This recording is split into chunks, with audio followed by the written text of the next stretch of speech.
संत कबीर की एक बहुत ही महत्वपूर्ण दोहा है।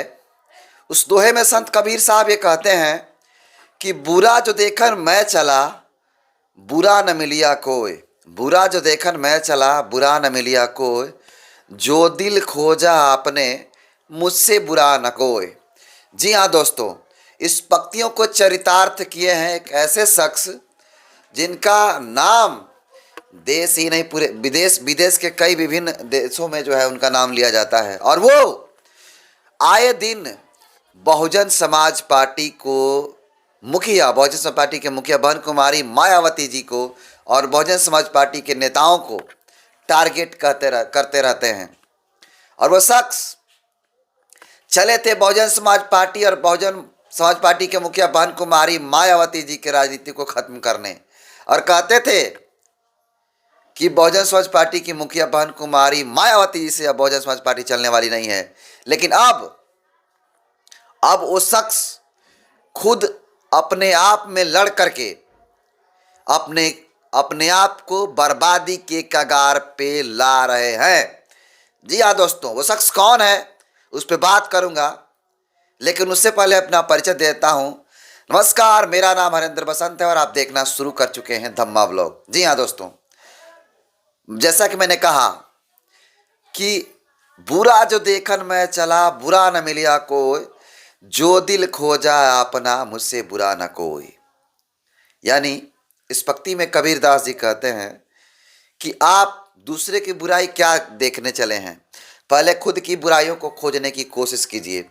कुछ ऐसा ही काम हुआ है। जी हाँ दोस्तों, आप सबको पता है कि एक व्यक्ति हैं, एक शख्स है जो आए दिन बहुजन समाज पार्टी की मुखिया और बहुजन समाज पार्टी को दिन रात कोसते हैं, सिर्फ और सिर्फ बहुजन समाज पार्टी को। देश में और भी बहुत सारे पार्टियां हैं, लेकिन मैंने ज़्यादातर बहुजन समाज पार्टी पर टिप्पणी करते हुए, वो भी नेगेटिव, पॉजिटिव में भी नहीं, और नेगेटिव नेगेटिव नेगेटिव। लेकिन अब वो खुद अपने ही जाल में फंस गए हैं। जो जाल बहुजन समाज पार्टी के लिए बात करते थे, बहुजन समाज पार्टी को खत्म करने की बात करते थे और कहते थे कि हम बहुजन समाज पार्टी को खत्म कर देंगे और खत्म जरूरी है, ऐसा कहते थे, आज वो खुद अपने ही जाल में फंस गए। मैं बात कर रहा हूं बाम सेप के जो नेता हैं बामन मेश्राम जी। बामन मेश्राम जी और उनके खास नेता, इस शख्स का नाम है बिलास खरात। बिलास खरात और बामन मेश्राम इस समय दोनों व्यक्ति एक दूसरे से जंग लड़ रहे हैं। जंग लड़ने का मतलब ये हुआ कि वो व्यक्ति उन पे आरोप लगा रहे हैं, वो व्यक्ति दूसरे पर आरोप लगा रहे हैं। कहने का मतलब है कि बिलास खरात जो बाम सेप के ही नेता हैं, हालांकि अब वो नहीं है, लेकिन बाम सेप के नेता जब थे तब से 2024 के दिसंबर में जब बिहार के बोध गया में राष्ट्रीय अधिवेशन हुआ था, उससे पहले बिलास खरात ने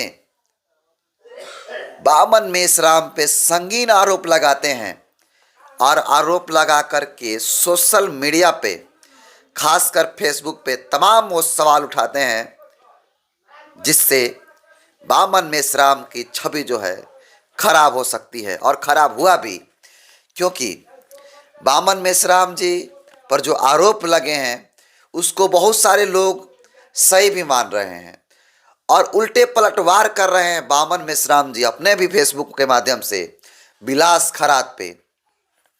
मामला क्या है, शुरुआत कहाँ से होती है मैंने बताऊंगा, लेकिन उससे पहले कुछ चीज़ों के बारे में बता दूं कि इसकी शुरुआत कब से हुई है। जैसा कि मैंने पहले भी कहा कि 2024 में 20 से 22 दिसंबर के बीच 2024 में बाम सेप का राष्ट्रीय अधिवेशन होने वाला था। उससे पहले ही बिलास खैरात ने बगावत कर दिया और बगावत करके ये आरोप लगाते हैं बामन मेश्राम पे। मैं स्क्रीनशॉट करके बहुत सारी चीज़ों को रखा हूँ और इस पे बात करना बहुत ज़रूरी है, क्योंकि मैं 1 महीना से अधिक दिनों से मैं देख रहा हूँ और इस पे सबको बात करनी चाहिए, बहुत ज़रूरी है। और ये बात बहुत ज़रूरी है। देखिए, पोस्ट करते हुए तमाम लोग शेयर करते हुए लिख रहे हैं। बिलास खैरात की पहले पोस्ट को देखते हैं। देखिए, बिलास खैरात जी शेयर करते हुए लिखे हैं। देखिए, दूसरे का ये स्टेटमेंट है। ये क्षत्रिय नागवंशी परंपरा कोई आईडी है और इसको शेयर करते हैं बिलास खरात जी। और इस पे लिखा हुआ है, देख सकते हैं आप। इस पे लिखा है कि बामन मेश्राम जवाब दें, बहुजनों के चंदा का हिसाब तो चाहिए। और तमाम ऐसे पोस्ट बिलास खरात जी लिखे हुए हैं। जैसे देखिए, बिलास खरात का ये आईडी आप देख सकते हैं। ये बिलास खरात जी का आईडी है और बिलास खरात जी क्या लिखे हैं देखिए। बिलास खरात लिखते हैं, बहुत सारे बातें लिखते हैं जिसमें पढ़ना भी थोड़ा सा मुश्किल होगा। बहुत सारे बातें कितना पढ़ूंगा, लेकिन कुछ चीज़ों को मैं आपको हाईलाइट करके दिखाऊंगा। आज से 4 दिन पहले, मैं स्क्रीनशॉट मार के रखा हूं, आज से 4 दिन पहले बिलास खरात जी लिखते हैं कि बामन मेश्राम के सारे सेक्सी ऑडियो वीडियो कोर्ट में पेश किए जाएंगे। बामन मेश्राम के काले कारनामे दुनिया के सामने आना जरूरी है। बामन मेश्राम दूसरों की बदनामी करता है और फेसबुक पर लीगल नोटिस की धमकी देता है। चलो कोर्ट में ही फैसला होने दो। सेक्सी बामन मेश्राम के काले कारनामे, फर्जी लेटर और पंट्रों से लिखकर खुद के सोशल मीडिया प्रसारित करने पर बामन मेश्राम को महंगा पड़ेगा। बामन मेश्राम को भी लीगल नोटिस भेजी जाएगी। दूध का दूध और पानी का पानी होना जरूरी है। ये बिलास खैरात जी लिखते हैं। लेकिन बिलास खैरात जी बहुत सारे ऐसे बातें लिखे हैं, जैसे साक्या बार्मा है, देख सकते हैं आईडी है साक्या बार्मा। उनकी कुछ फोटो को लगा करके लिखा गया और इनके पोस्ट को बिलास खैरात देख सकते हैं शेयर किए हुए हैं। और इसमें लिखा है कि 35 लाख गुजरात बाम से भवन निर्माण के लिए फंड कलेक्ट किया 2013 में। 10 साल में न बाम से भवन बनाया, ना ही करता हूँ फंड वापस किया। और भी बहुत सारे संगीन आरोप लगा रहे हैं। तो ये 2 आरोप लगा रहे हैं बिलास खैरात जी, जिसमें पहला है कि वो जो है गलत आदमी, चरित्रहीन व्यक्ति हैं, ऐसा आरोप लगा रहे हैं। क्योंकि वो कह रहे हैं कि बामन मेश्राम के जो गंदी ऑडियो वीडियो है उसको कोर्ट में पेश करेंगे। और दूसरा जो आरोप लगा रहे हैं, चंदाखोरी का आरोप। समाज से जो चंदा जाता है बाम से को चलाने के लिए, उनकी पार्टी को चलाने के लिए, उस पर सवाल खड़ा कर रहे हैं। और मैंने जैसा कि बताया, इस पोस्ट में लिखा गया कि 35 लाख गुजरात बाम से भवन निर्माण के लिए फंड किए गए थे, कलेक्ट किए गए थे, लेकिन 2013 में ये दिए गए थे। और 10 साल के बाद भी बाम से भवन का निर्माण हुआ, तो पैसा गया कहाँ? ऐसा बिलास खैरात जी का कहना है। लेकिन बामन मेश्राम की कुछ पोस्टों को मैं उठाता हूँ। देखिए बामन मेश्राम का एक पोस्ट में उठाता हूँ। उनका एक सवाल है बामन मेश्राम का। सवाल क्या है, उन्होंने पोस्ट किया है आज से 4 दिन पहले, आप देख भी सकते हैं, स्क्रीनशॉट लगा हुआ है। इसमें लिखा है कि बिलास खैरात को मान्यवर निशा मेश्राम द्वारा इनका पर्सनल ऑडियो सोशल मीडिया पर वायरल करने के संदर्भ में लीगल नोटिस। जैसा कि मैंने बताया कि उनको लीगल नोटिस भी मिला है और वो साफ कहे हैं कि फर्जी लीगल नोटिस जारी करते हैं तो हम भी लीगल नोटिस जारी करवाएंगे। और भी बहुत सारे बातें लिखे हैं। देखिए एक और लिखे हैं 4 दिन पहले बामन मेश्राम जी लिखते हैं कि बिलास खैरात का महिलाओं के प्रति अमानवीय व्यवहार और अश्लील व्यवहार के बारे में जानकारी, और बहुत सारे एक कटिंग भी लगाए हैं, एक एप्लीकेशन है शायद ये लगाए हुए हैं, और बहुत सारी ऐसी बातें हैं। देखिए 5 दिन पहले क्या लिखे हैं बामन मेश्राम जी, इसको भी आप देख लीजिए। इसमें लिखा है कि बिलास खैरात ने संगठन की अनुमति के लिए बगैर बहुत से लोगों से लाखों रुपए लिए, ऐसी जानकारी मिल रही है। संगठन के द्वारा लोगों की ऐसी जानकारी देने के लिए कहे जाने के बावजूद भी लोग जानकारी नहीं दे रहे हैं। शायद लोगों को लगता होगा कि हमने संगठन की अनुमति लिए बगैर ही बिलास खैरात को लाखों रुपए दिए हैं, तो हम यह जानकारी संगठन को किस मुंह से दें। और भी बहुत सारे बातें हैं। तो यहाँ पर खेल आप समझिए, यहाँ पर खेल समझने वाली बात यह है कि ये लोग एक दूसरे पर चंदाखोरी का आरोप लगा रहे हैं। ये बातें मैं नहीं कह रहा हूँ, ये बातें ये खुद दोनों लोगों के जो सोशल मीडिया अकाउंट है जिस पे शेयर करके ये लोग तमाम बातों को कहने का काम कर रहे हैं।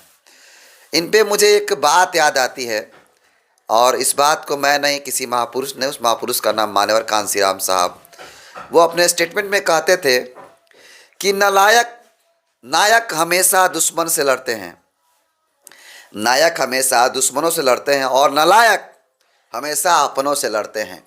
बस इन दोनों के विवाद के बीच में मैं कुछ नहीं कहूँगा। ये मान्यवर साहब कांसीराम साहब खुद कह दे कि आप, मैं भी इनको स्क्रीनशॉट मार के स्टेटमेंट को रखा हूँ।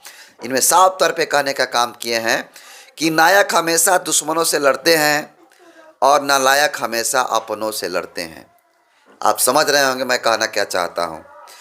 तो ये दोनों व्यक्ति एक दूसरे पर टिप्पणी कर रहे हैं, एक दूसरे पर आरोप लगा रहे हैं तमाम लोग। लेकिन एक बात फिक्स है, इस मामले में ये जांच का विषय है, लेकिन इस पूरे मामले में कोई एक व्यक्ति गलत जरूर है। ये मैं नहीं, कोर्ट साबित करेगा। कोई एक व्यक्ति गलत जरूर है। वो विलास खैरात भी हो सकते हैं, वो बावन मेश्राम भी हो सकते हैं।